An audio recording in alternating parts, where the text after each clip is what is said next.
ሰላም ጤና ይስጥልን። ጊዮን ዜና መረጃዎችን እንሆ። ድሎች ሁሉ ለፋኖ ይሆን ነው። ጊዜውና ቦታው ሁሉ ለፋኖ እያደላ ነው። የአብይ አገዛዝ ምንጭ እየደረቀ በኢራን ድሮኖች እየታረሱ በጭንቀት ይገኛሉ።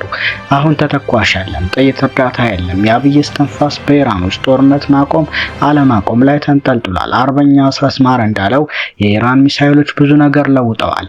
በሚሳኤሎቹ ምክንያት ኤሚራት የአየር ክልሏን በመዝጋት የአማራ ሕዝብ ላይ የድሮን ቦምብ ለሚያዘንቡ ወታደሮቿ ከዱባይና ከአቡዳቢ ደብረ ዘይትና ባህርዳር ድረስ በአውሮፕላን የሚመጡ ትኩስ ምግቦች በየጊዜው መድረስ አልቻሉም። ጀነራል ሐሰንን ጨምሮ የኤሚራት ድሮን ተኳሾችና ቴክኒሻኖች ለሰሞኑ የኢትዮጵያውያን ምግብ መልመድ ግድ ሊሆንባቸው ነው። ወደ ግራ ቆፍር እንደሚባለው ወደ ቀና የሚጓዘው የአብይ አህመድ ወራሪ ጦር ለሳምንታት ተጉዞ ከተከማቸበት የትግራይና የአማራ ክልል ድንበር አካባቢ በከፊል ተቀንሶ ወደ መሀል ሀገር ጉዞ ጀምሯል።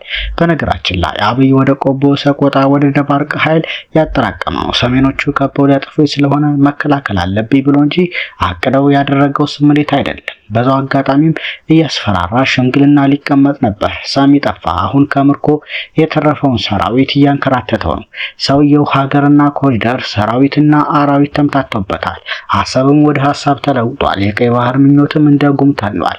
ጌታቸው ረዳ፣ ደመቀ ዘውዱ፣ ሜላት ኃይሉና አገኘው ተሻገር የተባሉ አገልጋዮች በአንድ መዝገብ ልደታ ከፍተኛ ፍርድ ቤት ላይ ያገናኛቸው አብይ አህመድን አምኖ የሚከተል ሁሉ እጣ ፋንታው መክሸፍ ብቻ ነው ሲል ይቋጫል። ሌላው አፋብኃ ሸዋ ጠቅላይ ግዛት የካቲት 26 2018 ዓ.ም ጀግኖቹ ከአራት ቀን ተከታታይ ውጊያ በኋላ ታሪካዊቷን ሳሲት ከተማን መልሰው ተቆጣጥረዋል።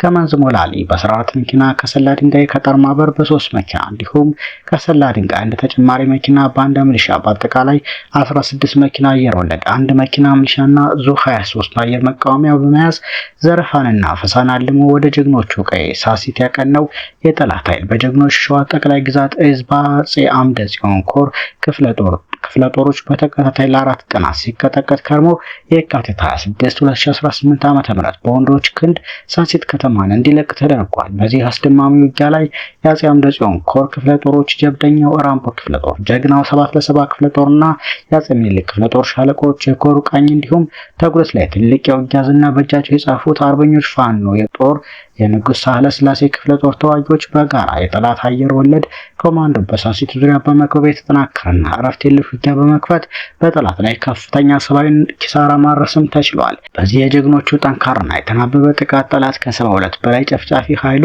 ቁስለኛ ሲሆንበት 2 ሚሊሻን ጨምሮ ከ44 በላይ አየር ወለድ ኮማንዶ ደግሞ በጀግኖቹ ጥይት እስከ ወዲያኛው ተሸኝቷል። በጀግኖቹ ከበባ የተቆረጠውን ኃይል ለማውጣት ጠላት አንድ ተጨማሪ አየር መቃወሚያ ቢያስመጣም ውጊያ ከጀመሩ የማይመለሱት ጀግኖቹ የራምቦ ክፍለ ጦር ተዋጊዎች ዛሬ ጠዋት ጀምሮ እስከ ሰላ ድንጋይ ድረስ የተከታተሉ ያገዛዙን አየር ወለድ ኮማንዶ በየገበሬው ማሳ ላይ አስተኝተውታል። አንበሶቹ ዛሬም ለወገን አስደማሚ የሆነ ለጠላት ደግሞ እጅጉን ግራ የሚያጋባ ውጊያ በማድረግ ታሪካዊቷ ሳሲት ከተማን ድጋሚ መቆጣጠር ችለዋል ሲል የአማራ ፋኖ ብሔራዊ ንቅናቄ ሸዋ ጠቅላይ ግዛት ህዝብ ግንኙነት መምሪያ አስታውቋል።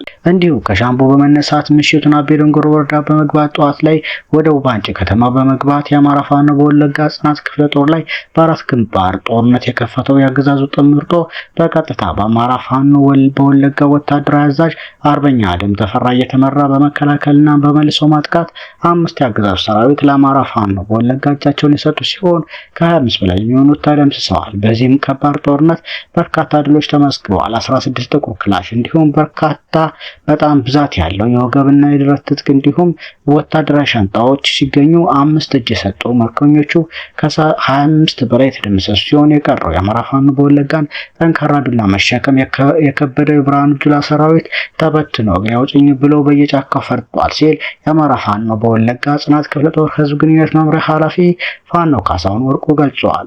ይህ በእንዲህ እንዳለ ጊዳ አያና ወረዳ 200 በላይ ኃይሉና በርካታ የቡድን መሳሪያውን ይዞ የጫካ ሚሽኑን በመጨረስ ወደ አገዛዙ ከወራት በፊት ጠቅልሎ ገብተው ጉትን ዙሪያ ከገዳ ኮማንዶና ከሚሊሻ ጋር በመጣመር የአማራ ቤቶችን ሲያቃጥል የነበረው የጃልሙሲሳ ጦር መንደር አራት ላይ ቅጣት ተቀጥቶ ወደ ወረዳ ዋና ከተማ ወደ ጊዳ አያና ከተማ ሲፈረጥጥ መንገድ ላይ በተደረገበት የደፈጣ ጥቃት ከነ መኪናው ጋይቷል። ሌላው ብቁ በሆነ አመራርነት ከሰራዊታችን ጋር ወደፊት እንሳባለን ሲል 206ኛ ኮር አስታወቀ። የአመራሩ ራዕይ ድርጅቱን ተልዕኮ ተፈጽሞ ማየት ነው። የድርጅቱን ማኒፌስቶ በሰራዊትና በሕዝቡ ዘንድ ማስረጽ፣ ድርጅታዊ ተልዕኮዎችን ለተፈለገባቸው ዓላማዎች ግባቸውን እንዲመቱ ማስቻል የአመራሩን የማይቋረጥ ድርጅታዊ ግዳጅም ነው። የሰራዊቱን መሰረታዊ ጥያቄ ለይቶ በዘላቂ መፍትሄ ማበጀት፣ የሚገጥሙ ተግዳሮቶችን በወቅቱ መፍታት፣ ወደ ሰራዊቱ የሚወረወሩ አፍራሽ የጠላት አጀንዳዎችን በቅጽበት መከላከል ሌላኛው የአመራሩ ግዴታ ነው። የተሻሻሉ አሰራሮች እንዳይተገበሩ፣ ከበላይ አካል የሚወርዱ ተልዕኮዎችና መመሪያዎች እንዳይፈጸም የሚሰነዝሩ አፍራሽ ተግባራትን በሰራዊትና በአመራሩ መካከል ቦታ እንዳያገኙ የተቀናጀ ስራዎች የበለጠ በየደረጃው ከሚገኘው አመራር የሚጠበቅ ከባድ ኃላፊነት መሆኑም የምንዘናጋው ጉዳይ አይደለም። እነዚህ መሰረታዊ ነጥቦች በአንክሮ የሚከታተለው 206ኛ ኮር የሰራዊቱን ፍላጎትና የድርጅቱን ተልዕኮ በማዋሃድ አመርቂ ውጤቶችን እያስመዘገበ ሲሆን ሰራዊቱን ማዳመጥ፣ የሚያስፈልገውን ማሟላት፣ የሚታገልበትን ሰፊ ነጻ ምህዳር መፍጠር፣ የጠላትን ኃይል አሰላለፍ ያገናዘበ ወታደራዊና ፖለቲካዊ ግዳጆችን በተጠና መልኩ በመፈጸሙ በሰራዊቱና በአመራሩ መካከል ተመሳሳይ መረዳቶችና መደጋገፎች ተፈጥሯል። ክፍለ ጦሮችን በማቀናጀት በሙሉ አቅማቸው ግዳጆችን በብቃት እንዲወጡ ሰፊ ስራም ተሰርቷል። የክፍለ ጦሩ አመራሮችን በመደገፍ እና በመከታተል ችግሮችን በጋራ በመፍታት ላይ የሚታየው ርብርብ አንድነት የኮሩ ጠንካራ አመራርነት ባህል ማድረግ ተችሏል።